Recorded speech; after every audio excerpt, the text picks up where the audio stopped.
ठंडिया के खत्म होते ही गर्मियों के दिन शुरू हो रहे थे। गरम गरम हवाएं चल रही थी। सारे परिंदे अपने अपने घोंसले में सो रहे थे। रात भी काफी ज्यादा हो गई थी कि तभी मिट्ठू तोते के दरवाजे खटकाने की आवाज आने लगती है। मिट्ठू तोता डर के मारे उठकर फौरन बैठ जाता है। मिट्ठू तोता डरते हुए अपने घर के अंदर से ही आवाज लगाता है, कौन कौन है बाहर, कौन है इतनी रात में? लेकिन बाहर से कोई भी आवाज नहीं आती है। मिट्ठू तोता की तो डर से बहुत ज्यादा हालत खराब हो रही थी। फिर मिट्ठू तोता अपने खिड़की से बाहर की तरफ देखता है तो बाहर उसे कोई भी नजर नहीं आता है।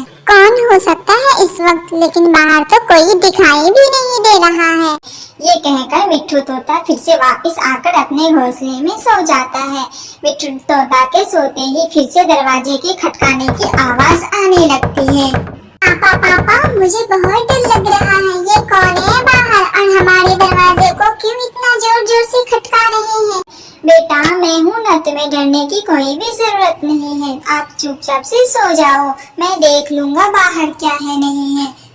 एक काम करो मेरे बेटे, आप मेरे साथ आकर मेरे घोंसले में लेट जाएं। मिट्ठू तोता को तो बहुत ही ज्यादा डर लग रहा था कि बाहर कौन मेरे दरवाजे को बार बार खटका रहा है। लेकिन इस बार मिट्ठू तोते के पास इतनी हिम्मत नहीं थी कि वो दरवाजा खोलकर बाहर देखे कि कौन उसके दरवाजे को बार बार खटका रहा है।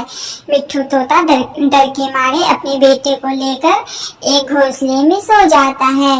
फिर किसी तरह वो रात गुजर जाती है। अगली सुबह सारे परिंदे पहाड़ों पर बैठकर ठंडी ठंडी हवाएं खा रहे थे। तभी वहाँ पर मिट्ठू तोता भी जाता है। अरे मिट्ठू भैया, आज आपने आने में बहुत देर कर दी। सुबह से कहाँ थे? हम सब आपके बारे में ही बातें कर रहे थे। तक मिट्ठू तोता नहीं आया है। क्या कहूँ अरीबा बहन, घर में इतने सारे काम होते हैं, उसके बाद फिर बच्चों को भी देखना होता है। घर के सारे काम निपटा करके मैं आया हूँ और मैं आप सबको एक बहुत जरूरी बात बताने आया हूँ। कल रात मेरे साथ क्या हुआ था? फिर मिट्ठू तोता रात में जो हुई थी वो सारी बातें अपने सारे दोस्तों से शेयर करते हैं। उनके सारे दोस्त ये बातें सुनकर मिट्ठू तोता की बहुत मजाक उड़ाते हैं और उनपे खूब हंसने लगते हैं।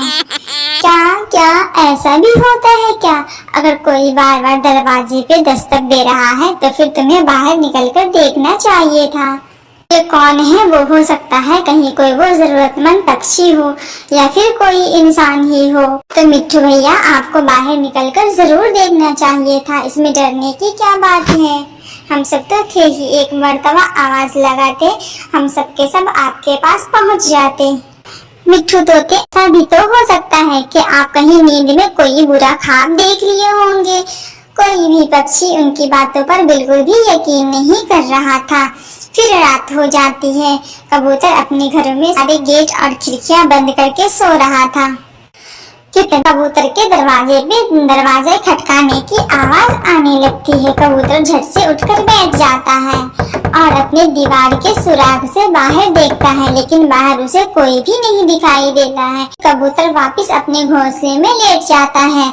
कबूतर के लेटते ही फिर से दरवाजे खटकाने की आवाजें आने लगती हैं। कबूतर की तो डर से बहुत ही ज्यादा तबीयत खराब होने लगी थी। फिर वो जोर जोर से चिल्लाने लगता है, बचाओ बचाओ, कोई मेरे दरवाजे को तोड़ देगा, मुझे जल्दी बचाओ बचाओ, अरीबा तोते भैया मुझे बचाओ। ऐसे बोलकर कबूतर चिल्लाने लगता है। तभी उनके दरवाजे पे सारे पक्षी आकर इकट्ठा हो जाते हैं। फिर कबूतर जोर जोर से रोने लगता है। कोई मेरे दरवाजे को बहुत जोर जोर से पीट रहा था और जब मैंने घर के अंदर से सुराख होकर देखा तो कोई भी मुझे दिखाई नहीं दे रहा था।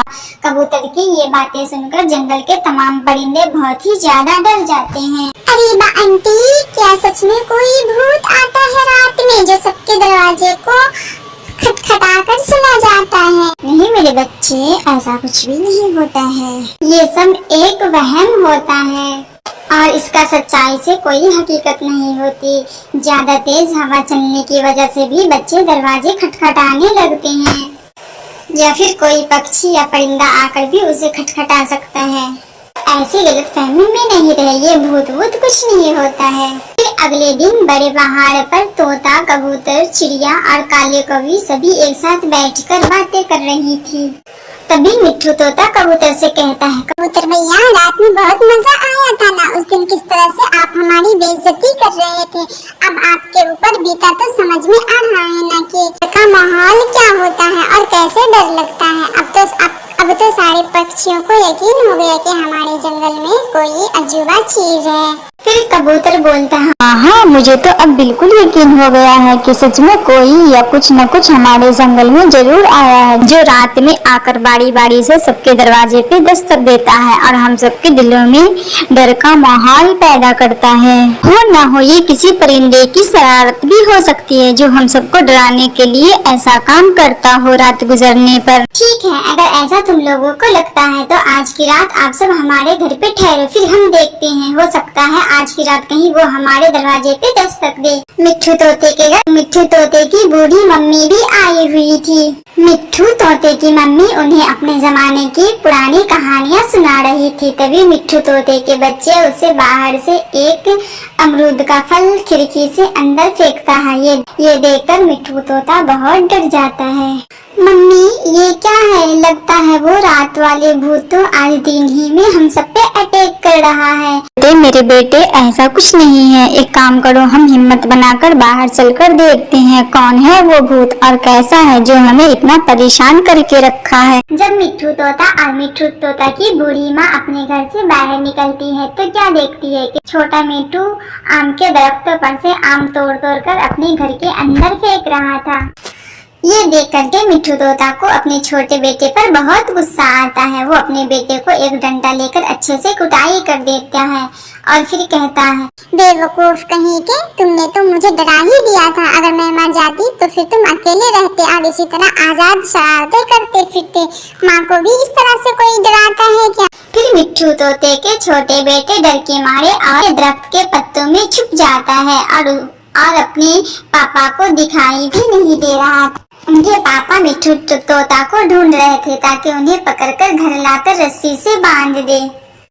कुछ ही देरों के बाद फिर रात हो जाती है। जंगल के तमाम परिंदे एक बड़े मैदान में इकट्ठे बैठे हुए थे और उस दरवाजा खटखटाने वाली आवाज के आने का इंतजार कर रहे थे। जंगल में हर तरफ सन्नाटा ही सन्नाटा छाया हुआ था।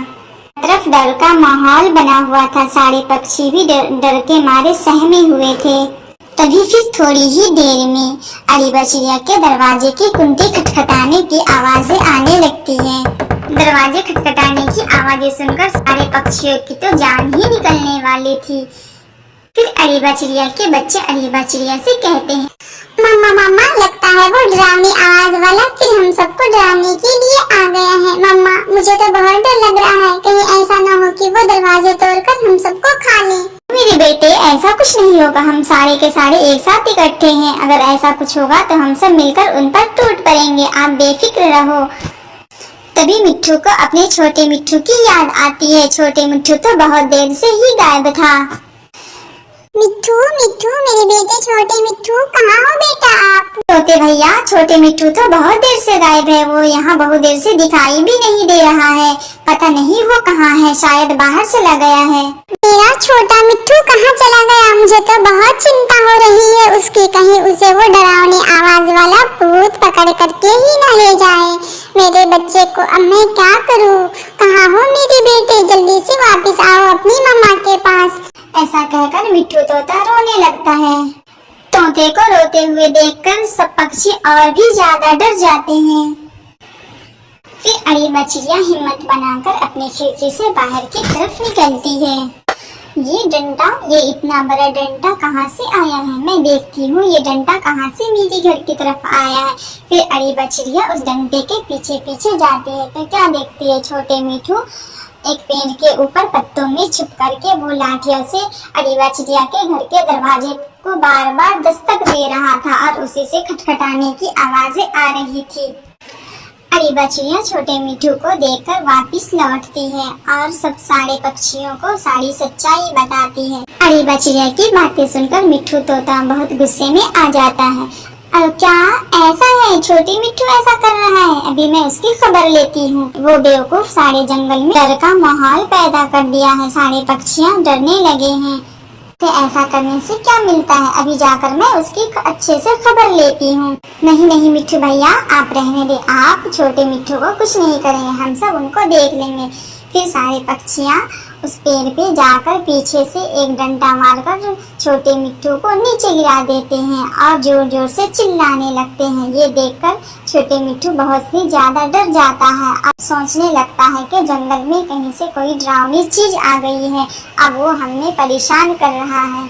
और फिर डरते हुए वे अपने घर की तरफ भाग जाता है।